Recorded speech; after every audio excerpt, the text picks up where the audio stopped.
Kuasa hukum Peggy Setiawan berencana melaporkan penyidik Polda Jawa Barat dan hakim ke Mahkamah Agung serta ke Komisi Pemberantasan Korupsi. Tony RM, satu di antara anggota tim kuasa hukum Peggy menuturkan, pihaknya melaporkan penyidik dan hakim adalah untuk memantau jalannya sidang pra-peradilan guna mencegah terjadinya suap.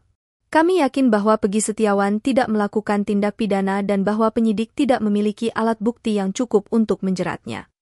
Ujar Tony RM, pada Selasa 18 Juni 2024. Kami sering melihat budaya penyidik dan hakim yang rentan terhadap pengaruh, maka untuk mengantisipasi hal tersebut, kami mengkhawatirkan kemungkinan hakim bisa masuk angin, tambahnya. Mengutip dari tribunjabar.id, Tony menuturkan, pihaknya juga telah mengirimkan surat permohonan pengawasan ke Komisi Yudisial untuk memantau jalannya persidangan. Kami sudah bersurat kepada Komisi Yudisial di Jakarta agar mengawasi proses pra-peradilan ini, tuturnya.